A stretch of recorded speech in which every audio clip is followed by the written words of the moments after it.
Talkline Network Radio, America's longest-running Jewish broadcast network, the voice of the Jewish community. And now, you're listening to Talkline with Zev Brenner, America's premier Jewish broadcast on the air since 1981. And we're very pleased that Dr. Ian Kingsbury joins us. He's the Empire Center's Fellow for Education Policy. He received his PhD from the University of Arkansas, received his Master of Arts from the Teachers College of Columbia, and he, together with University of Arkansas professors J.P. Green and Alpert Cheng, conducted a survey which collected responses from 1,864 Americans, and they found that academics don't like Jews. The more the education, the less they like Jews. They prefer BLM, Black Lives Matter funeral events and protests to Hasidic funerals. So thank you for joining us. Thank you for being part of our show tonight, Dr. Ian Kingsbury. Welcome. Thank you. Good to be with you, Zev. Thank you. So tell us about the survey. It came out from the Empire Group, and it made some waves. So tell us about what you found. Sure. So again, in working with Jay Green and Albert Cheng at the University of Arkansas and a professional polling agency, we sent out this poll to a survey of 1,800 people and asked them their opinion on a variety of topics. And certain questions were primed with a Jewish example, and then certain questions with a non-Jewish example. And then it asks you about some principle and your take on that. So if I can give you an example, I think that might help to illustrate a little bit what we're doing here. So half of the respondents would have received a question that says, some people have raised concerns about whether a person's attachment to another country creates a conflict of interest when advocating in support of certain U.S. foreign policy positions. For example, many citizens of the United States feel a particular attachment to Israel for historical and cultural reasons. Do you think this attachment to another country creates a conflict of interest? And then the other half of the respondents would have received the same question, but rather than use Israel or Jews as an example, the other one would say, for example, many citizens of the United States feel a particular attachment to Mexico for historical and cultural reasons. Do you think this attachment to another country creates a conflict of interest? So again, the salient question here is the same in both examples. Do you think this attachment to another country creates a conflict of interest? So in theory, if someone is totally ideologically neutral, they should be answering the question the same way. But what we're observing, what you were alluding to, is that for those with a higher level of education, their positions appear to be anti-Semitic. So in this anecdote, those with a college education are more likely to report that they feel it's problematic when we're talking about Israel versus Mexico. What were the numbers of Israel versus Mexico? So when we're talking about the general population, 32% said that it was a problem when we were talking about Israel versus 27% for Mexico. Again, that's the general population. So you see a 5-point divide. When we move up to people with more than a bachelor's degree, it's 35% who say that it's objectionable for Israel versus 22% when we're talking about Mexico. So a 13 percentage point difference there based on the example that we're giving them. And if you move up the academic ladder, did you find greater numbers in that particular case for Israel versus Mexico? So that was generally the trend that we were seeing with these questions. Bachelor degree holders were actually not too dissimilar from those without a bachelor's degree. Really, the ones who were different were those with advanced degrees, who were way more likely to have these sort of punitive attitudes toward Jews. Dr. Ian Kingsbury with us, and we're looking at anti-Semitism in higher places. And what he and his colleagues have found is the more education one has, the more they don't like Jews. And not only with Israel, Dr. Ian, but also with BLM and Chassidim. So let's look at that aspect of the report. Sure. Yeah. So in terms of that particular question, we're saying many cities recently issued and then relaxed orders forbidding public gatherings to reduce the spread of coronavirus. When those orders were in effect, some groups nevertheless had public gatherings. And then the examples that we're priming them with are either those Hasidic funerals or those Black Lives Matter protests. And here we're seeing these gigantic differences by education level in terms of how people respond. So for the general population, 61% for both groups say that those were a threat to public health and should have been prevented. But again, they're ideologically consistent because it's the same number for both groups. But when we're talking about again, especially those with advanced degrees, it's 78% who say that these violations pose a threat to public health and should have been prevented for the funerals. And then when we're talking about the BLM protests, it's 42%. And so again, almost twice as likely to say that Jewish funerals were a problem compared to BLM protests. It's a huge number. So why do you suppose that the more educated one is what your survey has found, that one is more anti-Semitic than the less educated, the more pro-Semitic you are?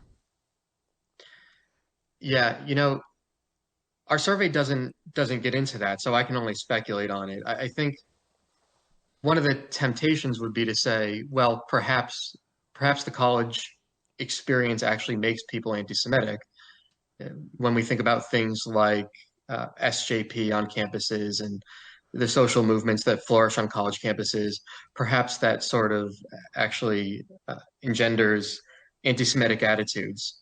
And I think that's possible, but it's not necessarily my first instinct. We tend to, I think, kind of over-imagine the extent to which education, both K-12 and colleges and universities, create social and political attitudes. They tend to actually reflect them, as in those people who went to college probably came in harboring those views in the first place. So I don't think it's the college experience in and of itself. It's probably more about the type of people who elect to go to college and the attitudes that they have. Because I remember, this goes back, it could be 20 years ago, maybe even longer.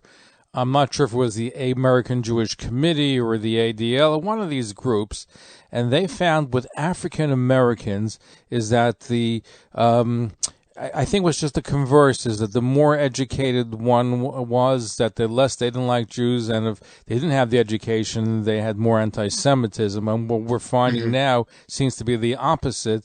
Now, can we say it's because they're coming in with an attitude, or is college have changed where there's an and you mentioned it briefly, you have a presence on college campuses of all these hate groups regarding Israel, and you have, the Apartheid Week where they accuse Israel of apartheid racism. You're teaching all these more liberal courses where they tend to blame Israel. Doesn't that have an impact, not only on Israel, but also on anti-Semitism? Because, one of the things that people say, well, anti-Semitism is one thing. You can love Jews and still hate Israel, but this may be showing something else on the college campuses, where if you're hating Israel on campus, it might filter down to being anti-Semitic too. Right. I think that would be people's first instinct when they read our study. And it is possible, but I think the more likely explanation is that those people come into college feeling that way in the first place. And perhaps those feelings get sort of amplified, but again, the research tends to indicate that colleges and universities don't really shape political and social attitudes. They really just reflect them. So, I think that's almost letting the individuals off the hook a little bit too much to say that they were steered in that direction. Now, but what about the college professors themselves? Remember, you're looking at academics, you're looking at students who've gone through the college system, university system, and they have these beliefs. But what about the professors that taught them in the first place? Did they have these viewpoints? So if they did, didn't they give it? Wouldn't it be logical to say they gave it to the students? Yeah, again, it's impossible for us to disentangle. What's been the reaction to the survey when it came out? Very mixed. So some people have really enjoyed it. I think there's a lot of people for whom this has confirmed something that they've long suspected. And Other people, I think, find this troubling and they reject it. Some people have raised concerns about the methodology that we've used and have claimed that it's inaccurate, but you can make your own determination based on how I've described it. Were you surprised at the results that came in when you did the survey? Not entirely. We did it precisely because we suspected this might be the case. For those of us Jews who have gone through liberal arts colleges and universities, we've seen the anti-Semitism on campus, and so I was skeptical of the idea that college education somehow equals enlightenment when it comes to attitudes towards Jewish people. Now, is there a comparable survey, let's say, attitudes towards other ethnic groups with college education before going to college and after a 4-year academic degree? Is there something we can compare it to and say, well, they view blacks or Hispanics or Asians differently after 4 years of college, and contrast it to how they view Jews in Israel? Yeah, that's an interesting question. I think part of the problem is, and one of the things we're trying to expose, is that the way that prejudicial attitudes has been measured historically is somewhat problematic. So when it comes to anti-Semitism, the way that the Anti-Defamation League does it, for example, is almost to explicitly ask people whether they're anti-Semitic. They ask questions like, do you believe Jews have too much control over global financial markets? Or do you believe that Jews talk too much about the Holocaust? Well, a lot of I shouldn't say reasonable, but a lot of people might think that, but they understand that those are sort of socially undesirable responses. And so they'll intentionally lie as to not make themselves look bad. So a lot of what we think we know about the relationship between college education and enlightened attitudes towards other groups, I think does need to be reevaluated.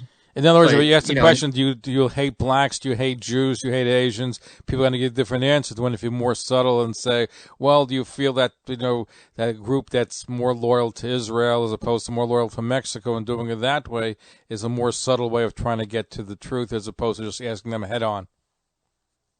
Exactly. Yeah, that's right. And, the reason that we suspect that historically research has found the opposite of our conclusions. So there's been several studies to indicate that higher levels of education equate to lesser degree of anti-Semitism, is because college-educated people are more likely to know that they shouldn't profess those things about themselves, or they tend to be in social circles where those kinds of views are seen as abhorrent. So, perhaps college-educated people aren't any less anti-Semitic. They're actually just better programmed to be deceptive about it. Dr. Ian Kingsbury is our guest. He's with the Empire Group, and together University of Arkansas professors J.P. Green and Alpert Cheng. They have conducted a survey about education anti-Semitism and found that the more educated one is, the more anti-Semitic one is. Prefer BLM marches to Hasidic funerals. We're going to be right back. Follow us on Facebook, Twitter, and Instagram.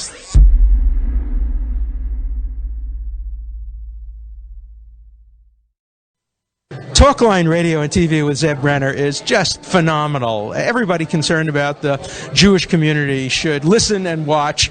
He has the best guests. He asks the most interesting questions. He's always so well prepared. It's talk radio and television from a Jewish point of view at its very best. To advertise on the Talkline network and Talkline's email and social media blasts reaching over 70,000 people, please call 212-769-1925, extension 100. That's 212-769-1925, extension 100. Or email info@talklinenetwork.com.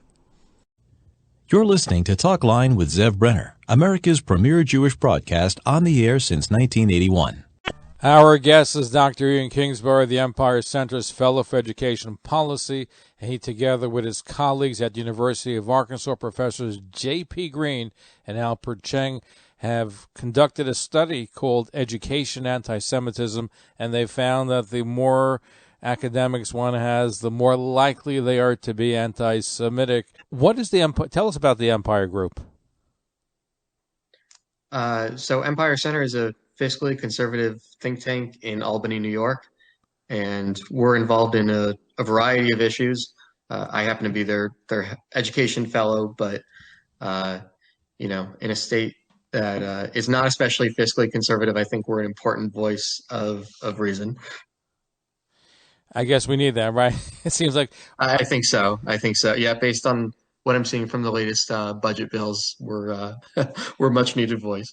absolutely. We need fiscal conservatives, but again, New York has changed because we've gone from being Democrats and Republicans being pretty much a Democratic town, and I love a more competitive spirit. I think it's much healthier for the city, the state, for the country when you have a balance. If you have a one-party rule, I think it's bad, whether it's Republicans all the time, or Democrats all the time. You need that tension. You need that balance. I'm with you 100%. So getting back to the survey, so you got different reactions out there. People were upset. Why were people upset? They were upset at the findings. They didn't like the way you conducted the survey. Well, they expressed it as not liking the way that we conducted our survey, but I suspect what they actually didn't like was the findings. Uh, it's troubling in a way because for a couple of reasons, right? One, I think we like to imagine that the threats predominate from uneducated and so-called ignorant people, that high society, that we're accepted and that, that we have these good relationships, or you know like that's not the place that anti-Semitism comes from. So I think that acknowledgement is uncomfortable for many of us. I think the other thing is that the idea that education is an antidote to anti-Semitism is sort of comforting in a way. The idea that anti-Semitism is born from ignorance, uh, it means that there's an easy solution for it. So the idea that higher levels of education is actually associated with higher levels of anti-Semitism, that's pretty uncomfortable for some people. Now, when you talk about academics, you're talking about professors, you're talking about people who've gone through the system, that 4 years of college degree. Some of them will become educators. So if they become educators, doesn't that filter down to the lower classes as well, to the lower educated? So it may start where you find more Jew hatred and more anti-Semitism among the academics, but if they're going to be teaching not just college kids, but high school kids, elementary school kids, can it filter down too? Sure, that's a concern, and teacher prep programs tend to be very, very woke and very socially progressive in a way that could easily marginalize Jewish people. So, yeah, there's absolutely concern there in terms of the way that it filters down. Now, when you looked at these academics, do they come from any part of the country? Is it the West? Is it the East? Is it the South? Where did you find, or was it completely the same no matter which part of the country? So the survey is a nationally representative sample, so it's drawn from folks all over the place. But no, we don't know or can't look at whether it tends to predominate in certain regions. Because it'd be interesting to know if New York was different than Los Angeles, for example, or down south. So that's what I was just curious to know, if there was any sampling of, but you haven't gotten that far with the survey. Right, that's right. Are you going to do a follow-up one? Possibly. This is, as I mentioned, received a lot of attention, some positive, some negative, but I think it's an important topic because again, we're reinventing what we imagine to be the relationship between education and anti-Semitism. And we don't profess to have the last word on this, but the methodology that we're using certainly indicates that we've conceived of it all wrong, and that this really is worthy of much deeper investigation. And have you gotten any response from the Anti-Defamation League or the Wiesenthal Center? These are groups that monitor anti-Semitism. Have you heard from them? Because in a way you're challenging their results, because you're saying that the questions that they're being asked are wrong. Yeah. So I haven't heard from them personally. I don't know if either of my co-authors have, but I think overall those are organizations that do some really great work, but on that particular topic, I do think they've approached it incorrectly. No, I hear you regarding now. Some of the questions that you asked, where you asked questions regarding would they prefer that shutting down the Black Lives Matter march as opposed to a Hasidic funeral in Brooklyn, and you asked questions regarding, if they have more loyalty to Israel or to Mexico. What are some of the other questions that you posed to some of the respondents? Sure. So we also asked about regulating private education, priming them with the example of Orthodox Jewish schools versus Montessori schools, and then asking, do you believe that the government should establish minimum requirements for what is taught in private schools? That question, interestingly, is the one where responses were kind of consistent across education groups. I don't really know. I don't really have a theory as to why that would be the case. But there's then a fourth question, which asks about headgear in the U.S. military. So Sikh men wear the turban, Jewish men obviously with yarmulkes. The question being, do you think the U.S. military should be allowed to forbid the wearing of these types of religious items? And for that question, again, we see that theme of a much higher likelihood of lodging opposition if those people have more than a 4-year degree. Okay, we're going to go to Roberta in Los. Is it Los Angeles, or I know it's in California? Roberta, which part of California are you calling from? I'm calling from south of Los Angeles in Orange County. Terrific. You have a question for our guest? Yes, I do. You haven't been very specific about the age group of these academics who are anti-Semitic. Is this based upon recent graduates of college, or are you including people who graduated in the 50s, 60s, 70s? Could you be more specific about the age group of these people? Good question. Yeah, absolutely. So we're trying to be as nationally representative in our sample as possible. So that means that states should be represented in terms of the proportion of residents that live in those states, but then and also by age group. So, you should have the sample would have as many people who are in their 40s as are in their 50s. And, it should look like the country.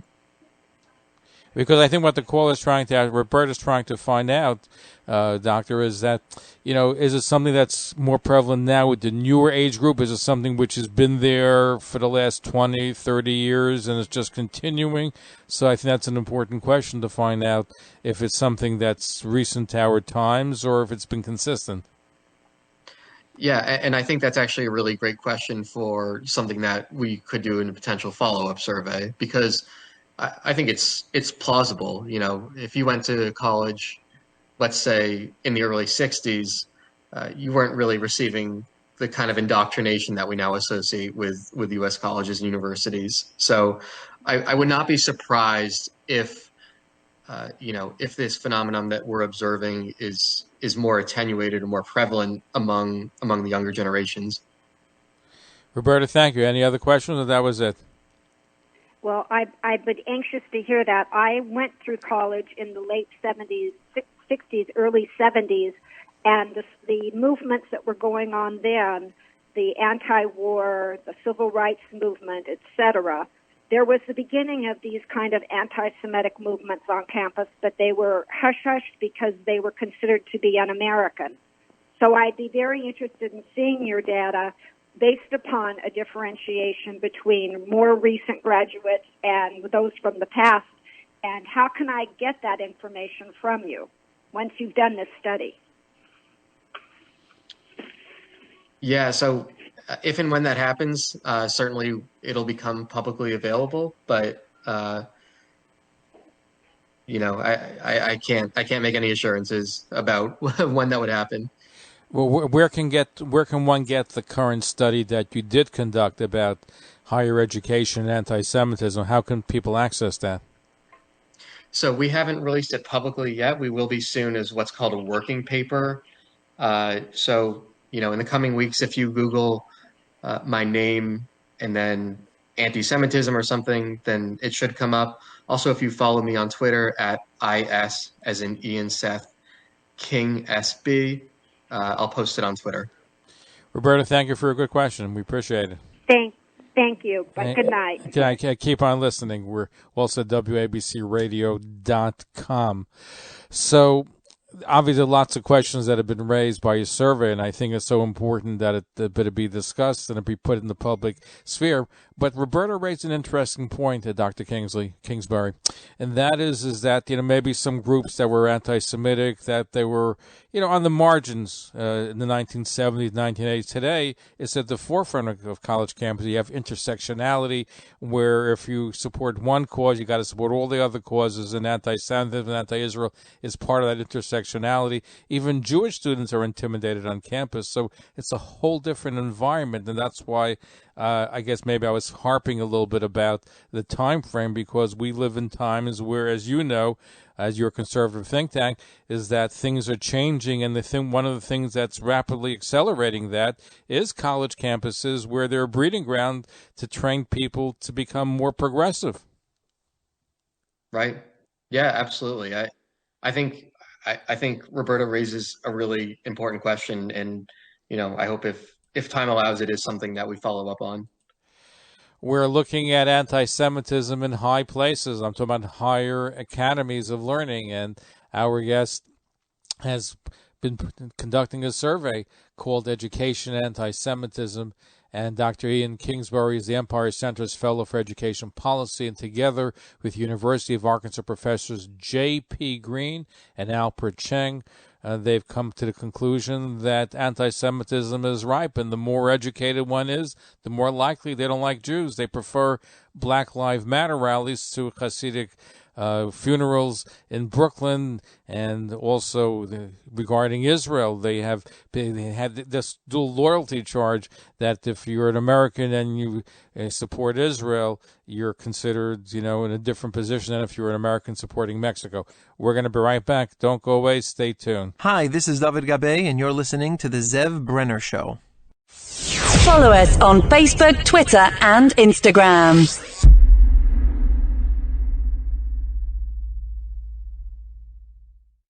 Do you own a long-term care policy and want to figure out your benefits and how to qualify? Our insurance advisor and broker, Mark Schwartz of Schwartz & Associates, LLC, would be happy to speak with you with respect to the policy you currently own, so that he could apprise you as to the benefits that you currently are afforded. In addition, we offer free advice on the best assisted living options for your family through Assisted Living Advisors. If you need home care options, we work with the top agencies within the tri-state area that your LTC policy can help pay for. Need help with power of attorney or healthcare proxy? We can schedule you with a free initial call with a seasoned elder care attorney. Call 888-LTC-POLICY. That's 888-LTC-POLICY for all your senior care needs. We are here to help. Call now for a free consultation.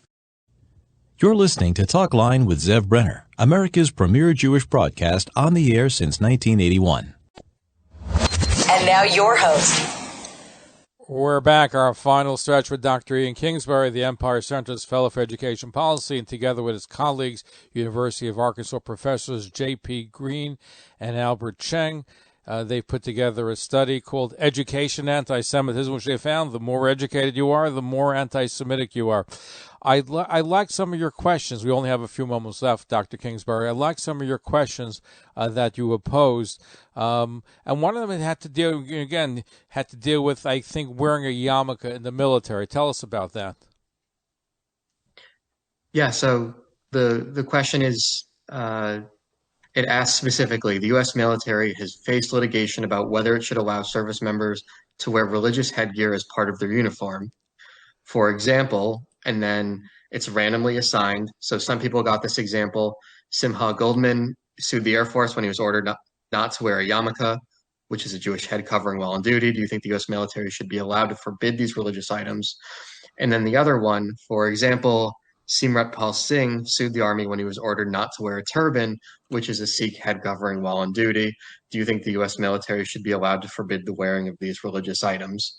And we saw that the general population was essentially equivalent in terms of how they answered this question, about 50-50. And then for those with more than a 4-year degree, 51% said the U.S. military should be allowed to forbid the religious items when the yarmulke was mentioned, whereas when the turban was mentioned, it was only 39% who said that those items should be forbidden. So I'm saying that the disparity. Now, which questions did you find the biggest disparity? The largest was the one asking about the Black Lives Matter protests versus the Haredi funerals. So would you speculate that, yes, there's anti-Semitism, was even a greater bias against Hasidic Americans? Sure. Certainly in New York, I think we've seen that, especially through the course of the pandemic, and looking at the way that Mayor de Blasio and Governor Cuomo have, trafficked in some of the most pernicious anti-Semitic myths about Jews as spreaders of disease. I think, it's not surprising to me that we got the greatest difference on that item.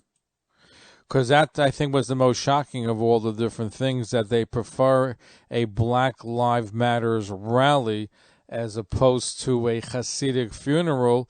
And so they would rather see that the Hasidic funeral be banned, but they would allow the Black Lives Matter rally, which, by the way, and as you pointed out, in New York, you had the Black Lives Matter rally. And one of the things that I heard from our Hasidic listeners is that Black Lives Matters rally, everything is okay, it's kosher, but if they have a funeral in Brooklyn, which they happen to have gotten the police permit for, and then there was the whole brouhaha, that certainly was not kosher. So there was resentment there, and that also feeds where they say, hey, there's us against them, and why should we bother with the regulations if we're being discriminated against? It had a different, that kind of effect. That's right. There's an alarming proclivity towards extending certain liberties towards preferred groups and then taking them away from others. Again, there's no right answer to this question. Do you believe these violations posed a threat to public health and should have been prevented? It doesn't necessarily make you an anti-Semitic to believe that those funerals should have been prevented. What does make one anti-Semitic is if you believe that those funerals should have been prevented, but then you also say that it's fine for people to gather en masse for those BLM protests. Because there has to be, I think one of the things that I keep on stressing on this broadcast is there has to be a level playing field. And this is what you've tried to accomplish in the survey, as far as I can see, is that if you're going to be consistent, then that's okay. But if you're going to say one group you allow it and one group you don't, they're doing the same exact things. So that's where discrimination sets in. Yeah, that's exactly right. So I'm glad that you did the survey. I think it's so important. I'm glad you share that with our audience, and I do hope you have a follow up on that. What would it take to do a continuing that survey? Because obviously there are a lot of questions that have been raised, and there's a lot of interest. Yeah, it would take a little time to put the questions together and partner up with a pollster and to do this. But given the level of interest we've received, I'm not going to make any assurances, but certainly it's a possibility. I think, given the importance of this topic, I would imagine that this is a first look and not the last word on this. Now, you did a sampling. Now, would you do a bigger one? I think you did about 1,800 people for this sampling. Do you need a bigger one to get a different kind of result? No, 1,800 people should actually be enough to observe differences, and indeed it was. So the sample was definitely large enough, but in the future we might be more systematic about recording certain information like age or perhaps race to see how factors like that might play into this story. Dr. Ian Kingsbury, Empire Center Group. He's the director. He's a fellow for education policy. Thank you for being with us, giving us some insight about academia and anti-Semitism. So thank you for sharing that with our audience tonight. Thank you for having me. Thank you, and we appreciate everybody tuning in. And make sure if you missed any of our past shows, you can find us on all the podcast platforms, including iTunes and Spotify and Google and Stitcher and Podbean. And, of course, you can go to jewishpodcast.org, jewishpodcast.org. If you have any questions about any of our programs, you can always contact us as talklinenetwork.com. That's talklinenetwork.com. We have programming on 24 hours a day online and on other stations as well. That's talklinenetwork.com. And we'd love to hear from you. Please become a fan of Talkline with Zev Brenner on Facebook, on LinkedIn, on Twitter. We're at Talkline Network. The other ones we're Talkline with Zev Brenner. So thank you for joining our broadcast tonight. Continue listening. You can go to our website now, talklinenetwork.com. And thank you for joining our show tonight. Thank you for listening. This is the Talkline Network. Thanks for listening. Are you interested in hosting your own radio show and podcast, or perhaps a TV program? Talkline Network can help you get on the air from 1 hour weekly to 24 hours a day. Ideal for ethnic, foreign language, medical, business, and religious broadcasting. We also have full-time radio stations for lease, as well as FM HD channels. For more information, please call 212-769-1925. That's 212-769-1925. Or email zevbrenner@gmail.com. Talkline Network Radio, America's longest-running Jewish broadcast network, the voice of the Jewish community.